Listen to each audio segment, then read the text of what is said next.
कर रहे हैं क्या? भैया नहीं, वो नहीं, जो मांग किया गया वो मांग को नहीं उन्होंने पूरा किया। ये ट्रांसफार्मर, ये दुनिया की बात है। गिरीश यादव ने कहा ट्रांसफार्मर को मैं तुरंत हटवा दूंगा, बार बार यहाँ पे घटाने लगे, यहाँ सामने आग लग गया था, इसीलिए प्रशासन ने कहा कि हाँ हो जाएगा, आज तक नहीं हुआ। कुछ लेना देना, राम मंदिर को खाना देंगे क्या? राम जी आवाम के लिए क्या किया है? उनसे हम क्यों प्रेरित हों? राम जो है किसी आवाम के लिए कुछ किया है कि हम उनसे प्रेरित हों? और राम मंदिर बन जाने से हमारा पढ़ाई लिखाई होगा, हमारे बच्चों का एक आध दो घटने वहाँ पर होती है, हर साल एक आध दो बच्चे घटने होते हैं। बच्चे माँ बाप बच्चे स्कूल को क्रॉस करके बच्चे को पार कर देते, जब स्कूल की छुट्टियां होती है बच्चे जब क्रॉस करते हैं, साल दो साल में एक आध दो घटने हो जाती है। भैया आपके बलुआ घाट पुल वाले पे क्या हिसाब जातिगत जनगणना होगा, उसके हिसाब से सबको उसका अधिकार दिलाया जाएगा। ऐसा है, आप देख रहे हैं 90% लोग क्या नाम इस समय बेरोजगार है और 10% लोग को रोजगार दिया जा रहा है। ये जीएसटी की जो आपने बात किया है, जीएसटी फायदे हैं लेकिन दो लोग के लिए, अडानी और अंबानी की। सबसे बड़ी बात है शिक्षा जी, उसके बाद स्वास्थ्य जी, तरह तरह की समस्याएं, बहुत सारी समस्याएं हैं। प्रशासन की समस्याएं हैं, प्रशासन जाने में प्रशासन सुनता नहीं, जो सत्ते में उसी सुनता है प्रशासन। जौनपुर में देखने को मिला है कि जाम एक बहुत बड़ी समस्या है, क्या लगता है बाकी में है? एकदम बहुत बहुत बड़ी समस्या है जाम। तो हमने 3-4 बार हमारे माने जाने गिरीश यादव जी से हमने डिमांड किया कि एक पुल के नीचे थोड़ा सा पुलिया बना दिए, उन्होंने कहा ठीक है कागज पे काम हो गया, लेकिन आज तक हुआ नहीं है।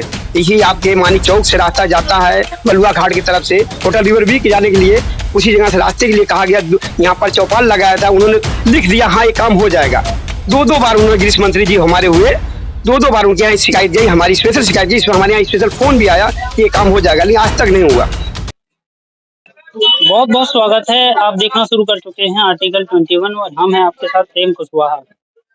हम हैं पूर्वांचल की जौनपुर सीट। जौनपुर में बात करेंगे पब्लिक से और पब्लिक ओपिनियन जानने की कोशिश करेंगे। बहुत बहुत स्वागत है दादा। ठीक, धन्यवाद। जौनपुर में किनका माहौल चल रहा है? ओ, अभी तो किसी का पता नहीं है। जौनपुर के बुनियादी मुद्दे क्या है? बुनियादी मुद्दे तो बहुत हैं। ये तो मोदी के राज में जो है पूरा नहीं होता, फीता कट जाता है। यहाँ रेलवे लाइन है, अंडरपास जी, पूरा नहीं हुआ था, फीता कट गया जी। इसके बाद दोबारा फीता कट गया है और फिर भी कंप्लीट नहीं हुआ है, क्या कहेंगे? अरे यार, ये तो सरकार की कमी है। जब तक पूरा नहीं होता, जैसे घर बन गया तो गृह प्रवेश जो पूरा बनने के बाद होता है कि अधूरा होता है। जिस तरह राम मंदिर में अधूरा है, उस तरह इन लोगों की नीति जो है अधूरी है। जौनपुर में किनका माहौल चल रहा है? जौनपुर में माहौल अभी तक बना हुआ है बाबू सिंह कुशवाहा का बना हुआ है, ये जान लीजिए। पूरे जौनपुर शहर में हर एरिया, हर क्षेत्र में बाबू सिंह कुशवाहा। जौनपुर की जनता के बुनियादी मुद्दे क्या है? तरह तरह के हर जगह काम बाकी है, जो काम बाकी है वो काम को पूरा करने के लिए। जनता के मुद्दे क्या है? जनता के बुनियादी मुद्दे क्या है? जरूरतें जिनको बोलते हैं, समस्याएं हैं। सबसे बड़ी बात है शिक्षा जी, उसके बाद स्वास्थ्य जी, तरह तरह की समस्याएं, बहुत सारी समस्याएं हैं। प्रशासन की समस्याएं हैं, प्रशासन जाने में प्रशासन सुनता नहीं, जो सत्ते में उसी सुनता है प्रशासन। जौनपुर में देखने को मिला है कि जाम एक बहुत बड़ी समस्या है, क्या लगता है बाकी में है? एकदम बहुत बहुत बड़ी समस्या है जाम। तो हमने 3-4 बार हमारे माने जाने गिरीश यादव जी से हमने डिमांड किया कि एक पुल के नीचे थोड़ा सा पुलिया बना दिए, उन्होंने कहा ठीक है कागज पे काम हो गया, लेकिन आज तक हुआ नहीं है। यही आपके मानी चौक से रास्ता जाता है बलुआ घाट की तरफ से होटल रिवर व्यू के जाने के लिए, उसी जगह से रास्ते के लिए कहा गया, यहाँ पर चौपाल लगाया था, उन्होंने लिख दिया हाँ ये काम हो जाएगा। दो बार उन्होंने गिरीश मंत्री जी हमारे हुए, दो बार उनके यहाँ शिकायत गई, हमारी स्पेशल शिकायत गई, इसमें हमारे यहाँ स्पेशल फोन भी आया कि ये काम हो जाएगा, लेकिन आज तक नहीं हुआ। हर साल एक आध दो घटने वहाँ पर होती है, हर साल एक आध दो बच्चे घटने होते हैं। बच्चे माँ बाप बच्चे स्कूल को क्रॉस करके बच्चे को पार कर देते, जब स्कूल की छुट्टियां होती है बच्चे जब क्रॉस करते हैं, साल दो साल में एक आध दो घटने हो जाती है। भैया आपके बलुआ घाट पुल वाले पे जी। अमित शाह गृह मंत्री जी जो है, उनका एक बयान आता है कि 2024 में हमारी सरकार बनती है तो SC ST OBC का गैर संवैधानिक आरक्षण हम खत्म करेंगे। दूसरी तरफ राहुल गांधी का बयान आता है कि सामाजिक न्याय और जातिगत जनगणना हमारा अंतिम लक्ष्य है। किनको आप सही नेता ठहराते? अभी इन दोनों में से किसी को सही नेता नहीं ठहराया जाएगा। अपने अपने के लिए, अब सब लोग अपने अपने के लिए मांग कर रहे हैं, भैया हम ये काम कर देंगे, हम ये काम कर देंगे। अभी किसी का कोई निर्णय नहीं हो पाएगा। भैया नहीं, वो नहीं, जो मांग किया गया वो मांग को नहीं उन्होंने पूरा किया। ये ट्रांसफार्मर, ये दुनिया की बात है। गिरीश यादव ने कहा ट्रांसफार्मर को मैं तुरंत हटवा दूंगा, बार बार यहाँ पे घटाने लगे, यहाँ सामने आग लग गया था, इसीलिए प्रशासन ने कहा कि हाँ हो जाएगा, आज तक नहीं हुआ। इससे पहले जो चुने हुए सांसद थे उनके क्या काम देखते हैं आप? कैसे काम थे उनके भी श्याम यादव उनके भी काम कमजोर थे, बहुत कमजोर थे। ऐसा नहीं, बहुत कमजोर थे, कभी गांव में सर्वे करने के लिए नहीं आए। जो सांसद बने हुए थे कभी गांव में सर्वे करने के लिए आए नहीं कि कहाँ भी कहाँ क्या। पिछली बार बीएसपी और समाजवादी पार्टी का अलायंस था तो श्याम यादव जी जीते थे। जी हाँ। इस बार इंडिया अलायंस है, एक तरफ श्रीकला जो धनंजय सिंह की पत्नी है। जी हाँ। किन का पल्ला भारी होगा? अभी इसका कोई निर्णय नहीं लिया जा सकता किल्ला पल्ला भारी है।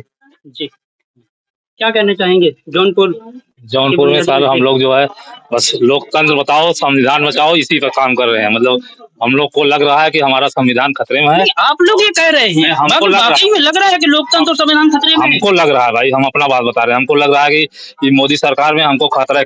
क्यों लग रहा है?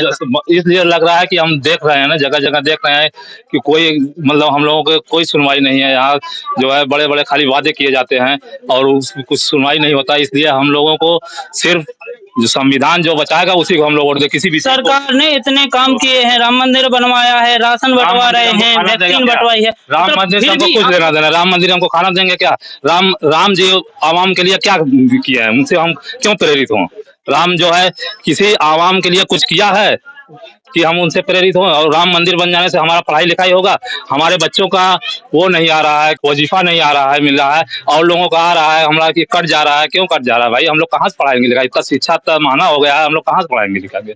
बच्चों को हम लोग कहाँ से देखेंगे, कहाँ से पढ़ाएंगे? शिक्षा स्तर महंगा हो गया, बहुत ज्यादा महंगा होगा। शिक्षा स्तर तो समझ लीजिए कि गरीबों के लिए ना के बराबर है। जो जीएसटी से लेके आए हैं तो क्या जीएसटी के कुछ फायदे हैं? जीएसटी के फायदे तो कुछ न कुछ फायदे तो होगा करेंगे, लेकिन जो खाने पीने पे जीएसटी लग गई है उसका क्या हो गया? 5 किलो राशन बांट रहे हैं तो उसमें क्या पब्लिक खा लेगी क्या? या जीएसटी सब दही पर लग गया, दूध पर लग गया, ऐसा आज तक कभी नहीं हुआ था। लेकिन आज लोग कह रहे हैं कि कम से कम भूखे मर रहे थे, तब तो राशन लेके आप फ्री दिए हैं। कहाँ भूखा मर रहे थे? कब भूखे मर रहे थे? कोरोना काल में। कोरोना काल तो इन्हीं के लिए आया हुआ है ना, यदि मोदी सरकार के जाए तो पहले राहुल गांधी चेतावनी दे दिए थे जब वहां से कि कोरोना आने वाला, सावधान हो जाए, तो ये सावधान क्यों नहीं हुए? जब वहां से चाइना से जो अपने आदमी को निकाल के लाए थे तभी राहुल गांधी ने कह दिया था कि कोरोना से सावधान हो जाइए। क्यों नहीं सावधान हुआ? उनको क्यों नहीं क्वारंटीन किया? उन्हीं से तो फैला हुआ है। और कोरोना में क्या हम लोगों को मतलब मिला? उसमें जो है हम लोगों का नुकसान ही हुआ है। तो उसमें हम लोगों का रोजगार चला गया। आप कह रहे हैं कि जब चाइना से लोग आए थे तो उसी टाइम पे एक इवेंट हुआ था, नमस्ते ट्रम्प। कोरोना हो रहा तो सारी विदेशों की सीमाएं बंद हो गई थी, भारत की सीमा खुली थी। क्या लगता है कि ये भी चूक थी क्या? चूक बिल्कुल चूक थी।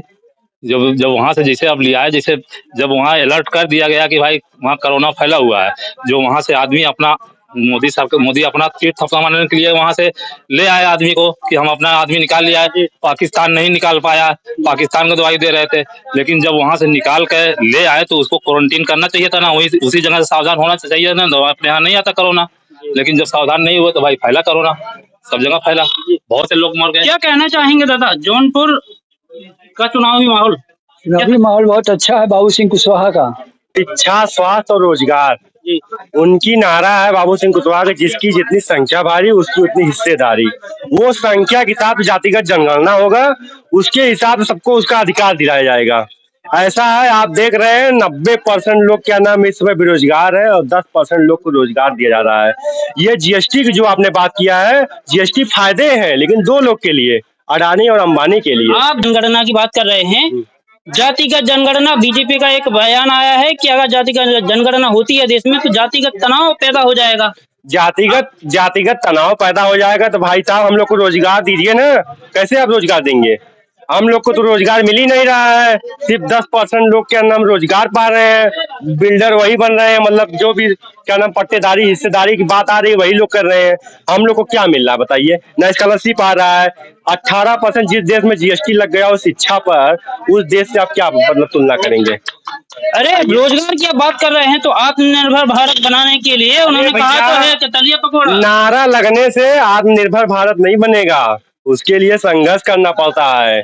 और ऐसे क्या नाम है खाली नारा और जुमलेबाजी करने से नहीं होता। तो युवाओं का संघर्ष कम दिख रहा है? युवाओं का संघर्ष सिर्फ समझा है कोई तो माननीय अखिलेश यादव जी ने समझा और तेजस्वी यादव। कैसे? अरे युवाओं के लिए वो क्या लैपटॉप बांटे, डिजिटल इंडिया बनाया, लैपटॉप बांट कर सब युवाओं के हाथों में डिजिटल। तो स्मार्टफोन तो बीजेपी सरकार भी बांट रही है। बीजेपी सरकार जो स्मार्टफोन बांट रही है वो 3 महीने ज्यादा टिक ही नहीं रहा है, सिर्फ उसमें उनका फोटो आ रहा है। और जो फोटो तो मुलायम सिंह यादव जी का, अखिलेश यादव जी का मुलायम सिंह यादव जी ने जो लैपटॉप दिया था उससे क्या नाम है डिजिटल भारत बना है। जो ये योगी बांट रहे हैं छोटा छोटा लैपटॉप बांट रहे हैं वो भी चुनाव के समय बांट रहे हैं। इनका सरकार 10 साल था, ये 10 साल से कहाँ थे।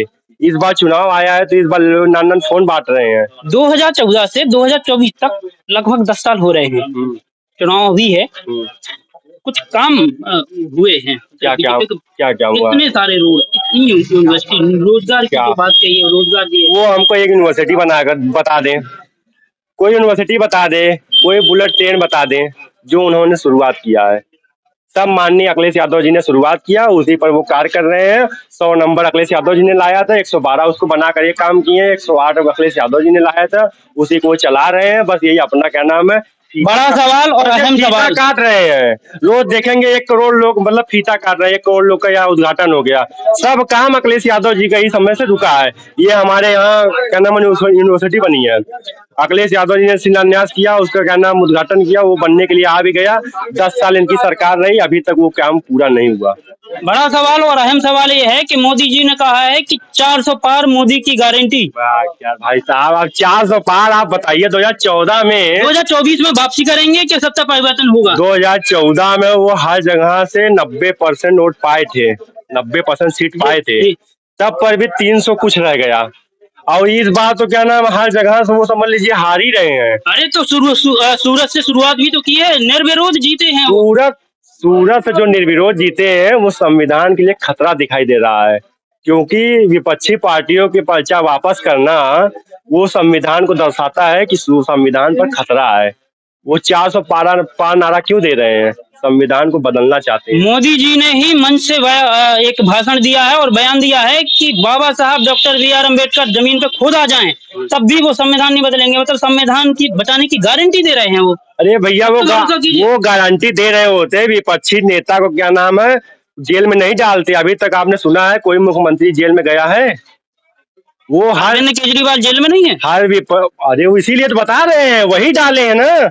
अभी तक आपने कभी इतिहास उठाकर देखा है, मतलब रिकॉर्ड देखे हैं कभी भी कोई मुख्यमंत्री जेल में गया हो? हेमंत सोरेन जेल में नहीं है। हेमंत सोरेन जेल में है, मानते हैं, ठीक है। ये क्या नाम है अभी देख लीजिए, क्या नाम है जो बीजेपी के जो नेता हैं, जैसे कांग्रेस में थे वो क्या नाम बीजेपी में चले गए, वॉशिंग मशीन में धुल गए, सुरक्षित हो गए। तो ऐसे कैसे होगा? जब भाई अगर आप लोगों ने विपक्ष पर क्या नाम निशाना थापा है कि वो घोटालेबाज हैं तो उनको जेल भेजिए। वो आपके पार्टी में शामिल हो जाते हैं तो उनके ऊपर आरोप खत्म हो जाता है। बोलिए, ये संविधान पर खतरा नहीं है तो क्या? इलेक्टोरल बॉन्ड का जब खुलासा हुआ, हाँ, तब मीडिया में एकदम सुनसान मचा था। कैसा इलेक्टोरल बॉन्ड से ये सीखना चाहिए सभी देशवासियों को। मैं निवेदन करना चाहता हूँ कि जिस ये राम भक्त की बात करते हैं, जिस गौ हत्या की ये बात करते हैं, उस कंपनी से ये लोग चंदा लेकर गौ हत्या करवा रहे हैं और पाकिस्तान से चंदे आ रहे हैं। अपने देश से आते समझ में आता है, वो पाकिस्तान से भी चंदे आ रहे हैं और ये हम पाकिस्तान और राम भक्त की बात करते हैं। बताइए क्या कहना चाहेंगे? जौनपुर की क्या बुनियादी मुद्दे हैं? बेरोजगारी और शिक्षा मेन मुद्दा यही है। हाँ, शिक्षा, सड़कें क्या है की सड़कें बनी हुई हैं, इतनी अच्छी सड़कें बनी हुई हैं, सड़कें बनी हुई हैं और कैसे बन रही है उसके बाद खुद दिया जा रहा है। ये पाइपलाइन डालेंगे तो खोदना नहीं पड़ेगा। ये काम पहले भी तो हो सकता है, उससे पहले भी हो सकता है। कोई चीज सिस्टम से होना चाहिए ना। पढ़े लिखे है ना सरकार में सब लोग, तो ये चीजें सोचना चाहिए ना उन लोगों को। और जो है करने में कि रोजगार तो जो है करने की सबको मालूम है, और शिक्षा इतना महंगा हो गया है कि जो है करने में कि एक बच्चे को करने में कम से कम किसानों की आय दुगनी कर दी है मोदी सरकार ने। किसानों की आय दुगनी कर दी है मोदी सरकार ने। कौन बोला? बयान आया था। बयान आया था ना। हाँ, तो हम किसान ही हैं। दुनिया दुगनी हुई है। कहाँ दुगनी हुई है भाई? आप कह रहे हैं ना, हम किसान हैं, हमें मालूम है। और एक तो जो है करने कि हम लोग को भी फसल लगाते हैं, तो चलो 10-15 हजार का जो है कि बैरिकेटिंग लगाओ। क्यों लगाओ? नीलगाय जो है करने में कि पूरा फसल जो है खराब कर देते हैं, तो उसको जो है करने में कि सरकार कर सकती है नहीं कर सकती? ये बताइए। नुकसान की भरपाई के तौर पे दे तो रहे हैं राशन। अरे नुकसान होने क्यों दे रहे हैं? ये कहाँ शिक्षित समाज है? काहे नुकसान होने दे रहे हैं? नुकसान ही रोक देना, मतलब पहले नुकसान करा दो, फिर चलो जो है करने की अभी किसी को आप दो पड़ाका मार के फिर उससे आप प्यार जताओ, क्या मतलब है इसका? क्या कह रहे थे भैया? भैया यही कह रहे हैं, पहले यूरिया 50 किलो बोरी आती थी, उसको 45 किलो किया गया, अब 40 किलो हो गया और उसका दाम भी बढ़ा दिया गया। तो ये किसान की आय दोगुनी हुई है कि आधी हुई है? जी आधी हुई है ना। यूरिया और डीएपी और किसान के लिए जो ये बात कर रहे हैं आय दोगुनी करने के लिए, एक सांड तो उसके लोग संभाल नहीं पाए। किसान की हर क्षेत्र में निकल रही है, सांड और नीलगाय की समस्या हर क्षेत्र में मिलेगी। हम लोग किसान हैं, हम लोग जानते हैं कितना ढूंढना पड़ता है, रात भर जागना पड़ता है, उसको देखना पड़ता है और एक ही दिन सांड या नीलगाय आता है, पूरा चर के चला जाता है। हम लोग की मेहनत का नाम हमेशा बर्बाद जाती है। तो हम लोग की आय दोगुनी हुई है कि आधी हुई है? दादा, जौनपुर में 3 प्रत्याशी टक्कर में हैं। पहले धनंजय सिंह की पत्नी श्रीकला जी, दूसरे हैं कृपा शंकर जी बीजेपी से हैं और बाबू सिंह कुशवाहा जी इंडिया अलायंस से हैं। किनका पल्ला भारी होगा इस 24 के चुनाव में? बीजेपी की। बीजेपी के कोई काम गिना दीजिए। अरे रास्ता है, बिजली है, 24 घंटे मिल रही है, और क्या चाहिए आम आदमी को? और क्या चाहिए? खास करके युवाओं से जब बात की तो उन्होंने स्पष्ट कहा है कि यूनिवर्सिटी तो है पर यूनिवर्सिटी में क्वालिफाइड प्रोफेसर नहीं है, उतना उनको सुविधाएं नहीं मिल रही हैं। हाँ, ये तो समस्या है जौनपुर की। हाँ, ये जौनपुर में जब मैं खुद ही गया तो जौनपुर में जाम देखने को मिला है कि 1-1 डेढ़ घंटे जाम रहता है। हाँ, जाम रहता है। और अब ये समझ जाइए कि मेरी छोटी लड़की जो है ताइक्वांडो की यूपी की प्लेयर है, अभी तक उसे जो है सरकारी सुविधा में कुछ नहीं मिला है अभी तक। बच्चे इतना संघर्ष करते हैं, संघर्ष करने के बाद जैसे तैसे पेपर देते हैं और पता चलता है 2-4 दिन के बाद कि पेपर लीक हो गया। हाँ, क्या कहना चाहिए? अब हमारी लड़की जो है वर्तमान समय में सीटेट क्वालिफाई की है और आज 10 साल हो गए ये शिक्षक के लिए कोई वांछा ही नहीं आया अभी आज तक। बीजेपी के अंकल, बीजेपी के चुने हुए एक सांसद हैं हेमंत हेगड़े, उनका एक बयान आता है कि अगर इस चुनाव में 2024 के चुनाव में हमें 400 पार सीटें मिल जाती हैं तो हम संविधान को बदलने में सक्षम होंगे। कैसे देखते हैं इस बयान को? नहीं, संविधान तो कोई बदल ही नहीं सकता। उनका मोदी का ही स्टेटमेंट आया था। नहीं तो मोदी के मंत्री, मोदी के सांसद वो आए दिन बयान दे रहे हैं कि हम संविधान बदलेंगे। मेरठ से एक प्रत्याशी हैं अरुण गोविल, जिन्होंने रामायण में राम का किरदार निभाया, वो बोल रहे हैं कि समय की जरूरत पड़ती है जरूरत तो बदल देंगे। भाई, आवश्यकता ही जो है अब समस्या अगर कहीं पे होगी संविधान से तो उसे बदला जा सकता है, कोई ऐसी बात तो है नहीं। आखिरी सवाल है अंकल कि घर घर तिरंगा का इवेंट अगर चलाया जा सकता है तो घर घर संविधान का इवेंट नहीं चला सकते हो? घर घर संविधान दे दें। हाँ, ये तो है, जरूरी है। देश में जागरूकता भी आएगी, मजबूती भी होगी, सबको जानकारी रहेगी कि क्या है और क्या हो रहा है। धन्यवाद।